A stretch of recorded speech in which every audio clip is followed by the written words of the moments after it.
All right, we looked at chapter 7. I'd like to continue with that. We looked at the transfer function idea, how to model a system or a circuit in a frequency domain. And we said for every system you always have an input and an output. Input is x of t, output is y of t. And once we come up with a transfer function, the gain in the frequency domain is called g of s. Let's look at an example. Let's say you have 1 over s plus 2. And let's say you're putting input in x of t to be 10 cosine of t. If I do that, then y of s then would be equal to g of s times x of s in the frequency domain. You can only do this in frequency domain. You cannot say that y of t is equal to x of t times g of s in time, or g of t. If you do that, there's a technique called convolution, which gets really tedious, and that's something we don't want to do. But once you transfer into the frequency domain, then you can say that the output is equal to the input times g of s in frequency domain, s domain. Take a Laplace transfer of x of t. It gives you 10 times s divided by s squared plus omega squared. And multiply that out, you get y of s. And here's complex. You need to break it up, factor it out. And then the output would be equal to inverse Laplace transform. That should be an inverse Laplace transform of your function y of s.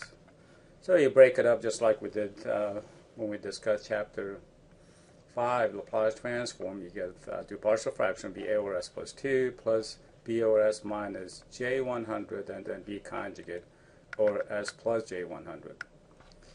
We can calculate the value of a and b, but that's not what we're trying to do here. Just as an example, then whatever a turns out to be would be, so y of t then would be equal to a e to the minus t. The real part is missing, so it would be 2b e to the minus 0 times t, cosine of 100 plus the angle of b associated with the coefficient b and b conjugate. So we're using this equation that we did before. Now if you look at the output, it has two terms. I'm going to call that 1, and everything else is called that a term b. The one that it has a form of the transfer function, that becomes a transient response. Remember, this e to the minus 2t came from the inverse Laplace transfer of a over s plus 2, and a over s plus 2 is just simply 1 over s plus 2 is actually the transfer function. So the part of the output solution in time that it has the same format as the transfer function, that becomes a transient response. And eventually, if the system is stable, the transient will die out. And then this part of the response, which is almost the same as with the exception of the magnitude and the phase angle, it has the same format as the input. That's called steady state response. There's other terms they use. The transient response, they always use the natural response or state response. For a steady state response, they use other terminology such as input response, because it really comes from the input, or zero state response. That means this is really for the input. So it depends on the components or the way the system transfer function is. It could be different type of response. Would be overdamped, correctly damped, underdamped. And if you're steady state, let's say you're driving for going 70 miles an hour, that's your reference, and then the output should follow the input if the system is stable, but sometimes you cannot tolerate too much overshoot. Now if it's a second order system, in case of a mechanical, like a speed, force is equal to mass times acceleration. Acceleration is the rate of change of speed with respect to time. Now, if you're dealing with a torque, rotational motion, then there's inertia J and second derivative theta with respect to time. That's your angular displacement, which you can replace with J times d omega dt, and omega here is the angular velocity or angular speed. So you can pretty much model any type of system, whether it's mechanical, electrical, or electromechanical, and you can easily model it in a frequency domain, an S domain, and then look to see where the poles and leads are that we're going to discuss in a minute. We're going to look at the set of problems in Chapter 7.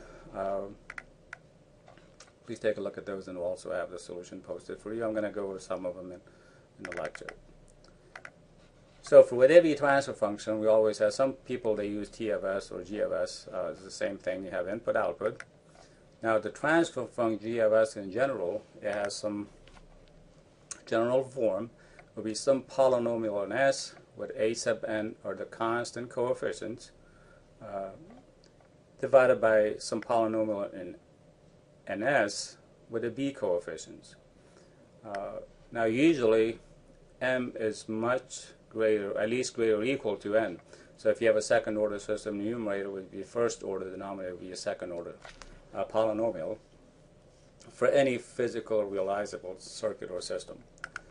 We're going to call that n of s. The polynomial in the numerator would be numerator n of s. The polynomial denominator would be a function of s. We're going to call that d of s. Now by definition, the roots of n of s are called the zeros of your system, of your transfer function. And the roots of d of s, by definition, those are called the poles of your system. The reason is, if you look at the roots of d of s, at those points the d of s is equal to 0, then any number divided by 0 is extremely high, so it looks like an impulse or a big pole, and that's the reason why they call them poles. And when for the value of s, then make the numerator equal to 0, then the entire transfer function would be equal to 0. It has a magnitude of 0, then they call those the zeros. Now once you determine the poles and zeros, especially the poles of the transfer function, you can put that, remember the s is a complex number, so the poles and zeros be complex, real and imaginary. For a system to be stable, for stability, all the poles, which are the roots of d of s, they must be on the left-hand side of s-plane. LHP, abbreviation for left-hand side plane of s. So as long as the poles, which are the roots of d of s, they're located on the left-hand side of s-plane, the system is stable. If any of the roots, it doesn't take too many, you only need one on the right-hand side of s-plane for a system or your circuit to be unstable. And if it's right on j omega axis, the imaginary axis, then the system is marginally stable, it's not unstable, and it's not stable, will never settle down and oscillate forever. So if you're building an oscillator, what you really need to do is come up with a transfer function and place the poles such that they'll be right on j omega axis, so the system will not lose any energy, your circuit, and then it becomes marginally stable and oscillates forever. Now, a lot of systems and circuits, they do behave like a second order system. So I'd like to look at that in details and come up with a general transfer function for the second order system. You have input-output. The transfer function for the second order system will be omega sub n squared divided by s squared plus 2 zeta omega n times s plus omega n squared. So you really have two variables. One is zeta, one omega n. If I look at the poles, which is the root of this denominator here, let that be equal to 0. Use a quadratic to solve for the poles s1 and s2. Be minus 2 zeta omega n plus or minus coefficient b squared minus 4 omega n squared times a divided by 2a.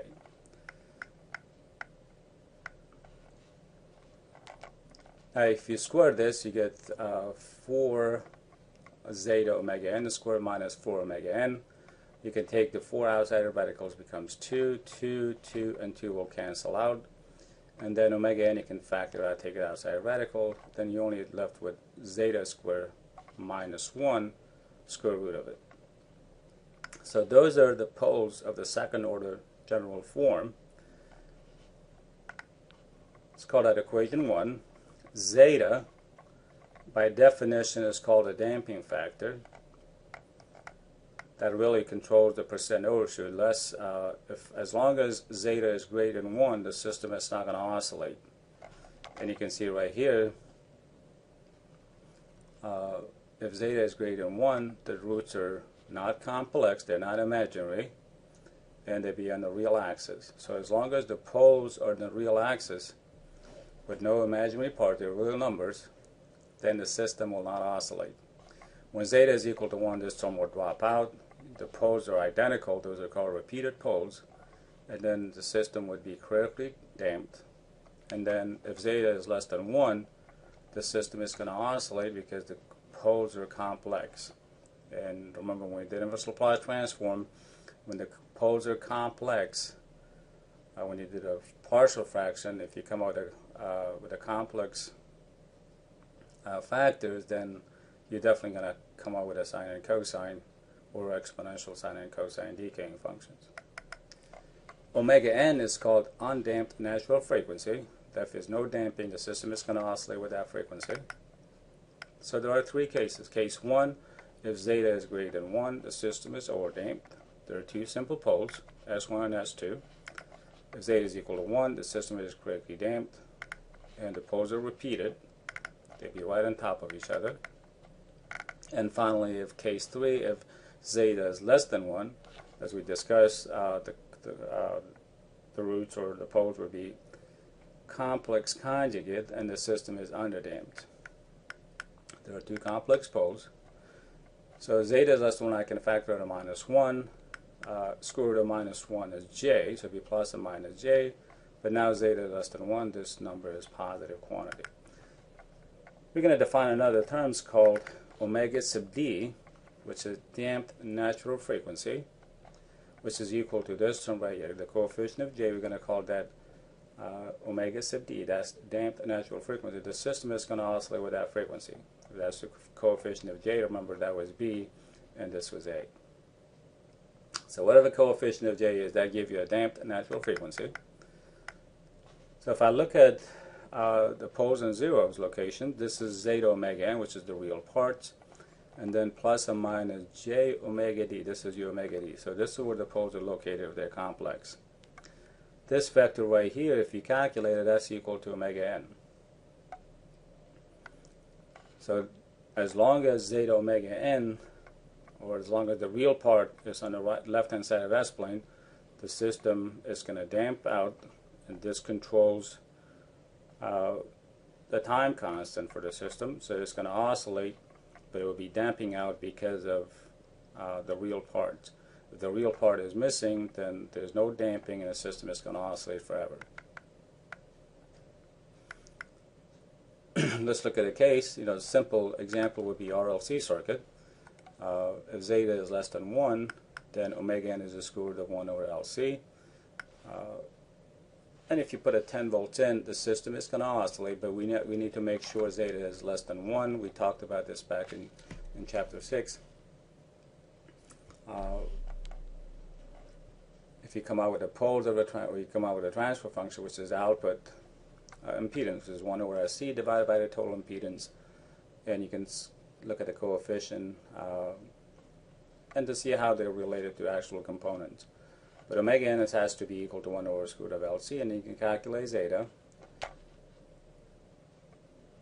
Then you need to force zeta to be less than 1, and then the output, if you look at the voltage across the capacitor, it's going to oscillate, and it will eventually, with everything's settled down after 4 time constant or 5 time constant, then the voltage across the cap will be equal to 10 volts. Now it turns out that zeta actually controls this percent overshoot, and it's not too difficult to show that percent overshoot is equal to the e to the quantity minus zeta times pi divided by square root of 1 minus zeta squared. That's all quantity, e to that quantity, times 100%.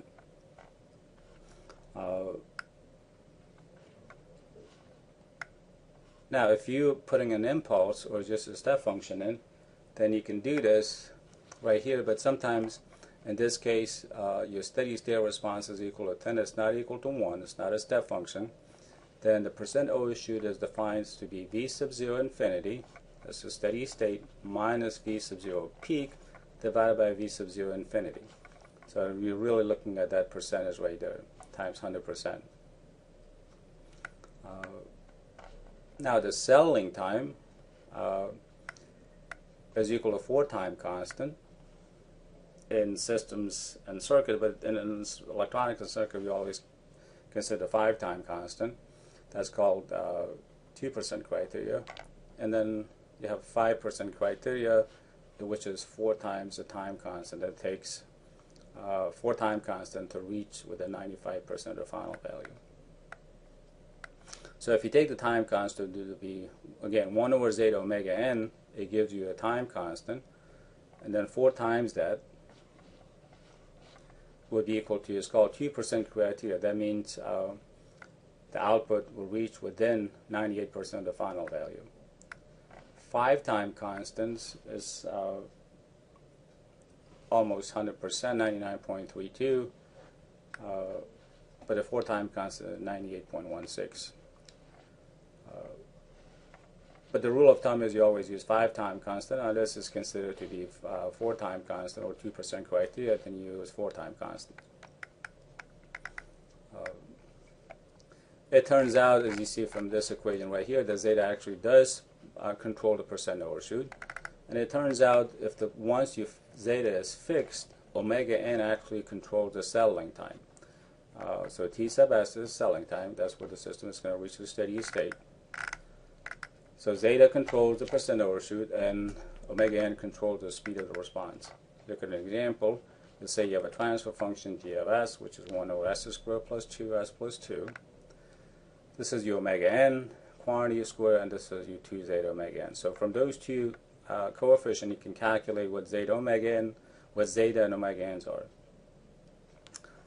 So omega n has to be a square root of 2. 2 zeta omega n is equal to 2. Zeta is equal to 1 over omega n, and 1 over square root of 2 is 0.707.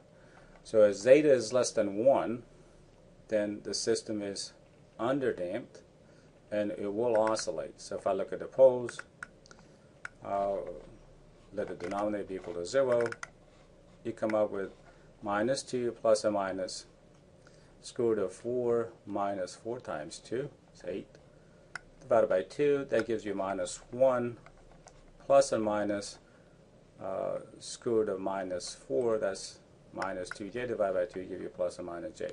So that's your omega d.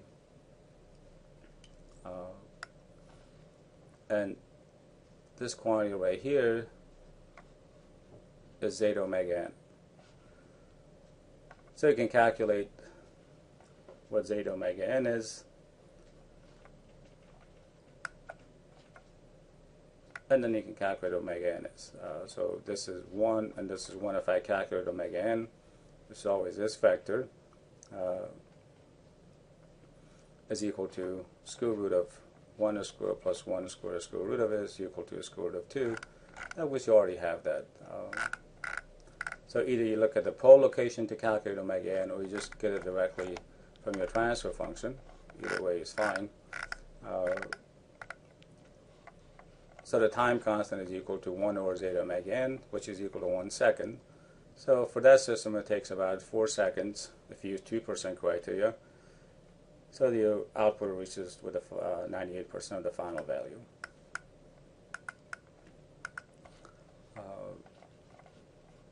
So zeta is 0.707, and you can calculate the percent overshoot to see what the percent overshoot is going to be. And the settling time is equal to 4 seconds. A typical example would be to avoid the overshoot. Sometimes that could be you're actually exceeding the safe or the rated values. In case of electronics, you'd be exceeding the rated power of the equipment. But another example would be if you're controlling, let's say, the liquid level in a tank in a process control, and you want to set the value of the fluid in a tank, let's say at 30 feet. That's your output, that's HFT that you want to control. And if the system they have too much oscillations, you can, let's say you want to reach at about 28, so it give you plus 2 and minus 2 feet for the safety. But if you got 50% overshoot, you can easily go up to 40 feet or 45 feet. So you really need to definitely control zeta, so we'll control the percent overshoot. Let's look at some of the problems in chapter 7. problem 7.1,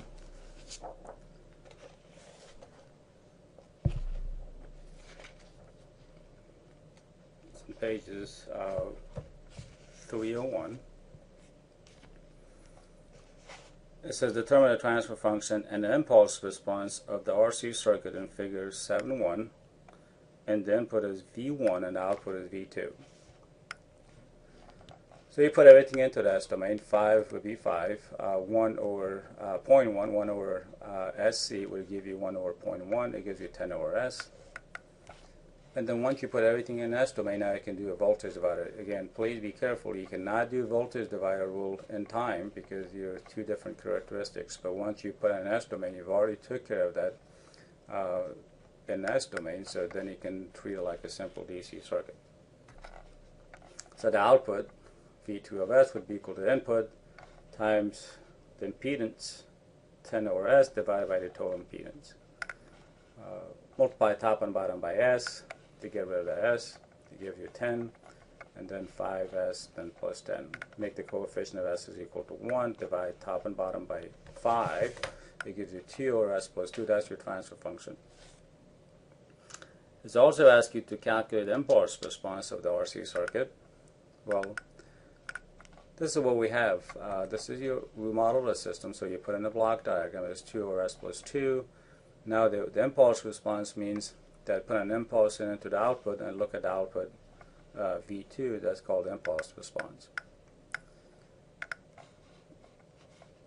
So the Laplace transfer of the impulse is equal to 1. So look at the output, V2 of S would be equal to G of S times V1 of S. Laplace transfer of the impulse is equal to 1, which is your input.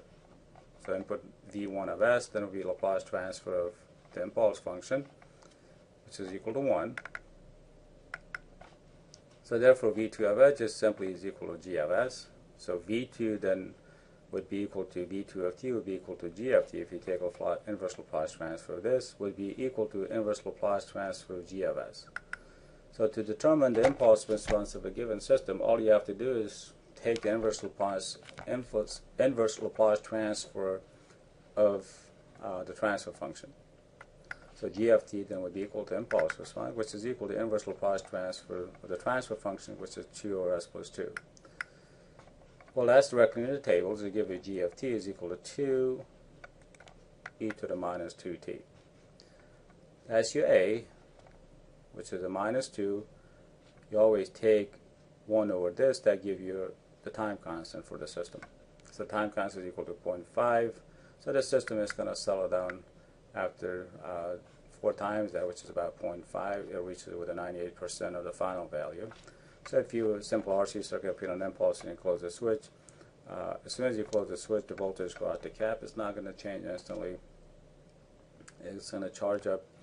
But the voltage, this voltage is 0, so the current would be equal to whatever the impulse is, 1 over R. In this case, you're putting in a magnitude of 2, so just simply be equal to 2. And after 2 seconds, will go to 0. Voltage will charge up and go to 0. So the transfer function is equal to Laplace transfer of the impulse response. If you look at it, remember we defined a transfer function to be equal to the Laplace transfer of the output over the Laplace transfer of the input with all initial condition is equal to 0. So if your input is an impulse, then Laplace transfer of the input is equal to 1. Therefore, you can define a transfer function to be equal to the Laplace transfer of the impulse response. That's another way you can actually define the transfer function of a given circuit. Just put an impulse in, look at that, the impulse response, and take Laplace transfer of it. Problem 2 is also asking the same thing now. They're changing it. This one was a low pass filter. They're swapping the resistor and the cap, so make it a high pass filter. Same thing, V2 of S then would be equal to V1 of S, 5 divided by 5 plus 10 over S. Multiply top and bottom by S to get rid of this S. It gives you 5S plus 10. Divide by 5 to make the coefficient S is equal to 1. It gives you S plus 2. determine the impulse response, all you have to do is take inverse Laplace transfer of your transfer function that gives you impulse response. Got to take inverse Laplace transfer of s over s plus 2. This one is not in the table, but you can simplify it. If I add and subtract 2, I'm going to group s plus 2 and then minus 2. That's still the same thing. S plus 2 divided by s plus 2 is equal to 1. Then you're left with minus 2 over s plus 2. If I take inverse Laplace transfer of this, inverse Laplace transfer of 1 is a delta of t, then minus 2 e to the minus 2t. And that would be the impulse response if I look at the output, which is the voltage across the resistor. Problem 5, it says determine the transfer function and the impulse response of the circuit shown in figure 7.5. Here you have a 2 Henry, put everything in an S domain. 2 will transfer into 2S, and then 0.1 transfer 10 over S, and then 5. To get a transfer function, we need to combine these two. It's called as Z2, and I'm going to call this Z1. There's two things you can do. You can do nodal analysis if his circuit or system is complicated. But in this case, we can combine these two, so it's a lot easier to do a voltage divider rule. So V2 then, or V1 would be equal to the output impedance, which is Z2 divided by the total, which is Z1 plus Z2. We need to get what Z2 is. Z2 is the parallel combination of these two, which is 5 times 10 over S divided by 5 plus 10 over S. Get rid of S and simplify it by divided by 5. It gives you 10 S plus 2. So you have 2S and then 10 over S plus 2. Now you can do a voltage divider rule. It will be 10 over S plus 2 divided by 10 over S plus 2 plus 2S. Multiply top and bottom by S plus 2. It gives you 10 plus 2S times S plus 2. Multiply this out and simplify it. It gives you 2S squared plus 4S plus 10. And make this coefficient equal to 1 divided by 2. It gives you 5 over S squared plus 2S plus 5. That's your transfer function. Now, if you have two storage elements, so you kind of expected that you're going to end up with a second order system.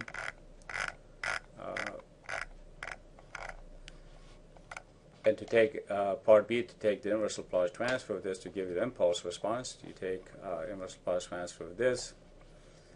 You need to factor this out. B minus 2 plus or minus B squared minus 4AC. So that's complex. And again, since we have a quadratic by itself, we can always do complete a square. Take the coefficient of 2S divided by 2 is 1. You square it, it'll still be 1, so you add and subtract 1 from it.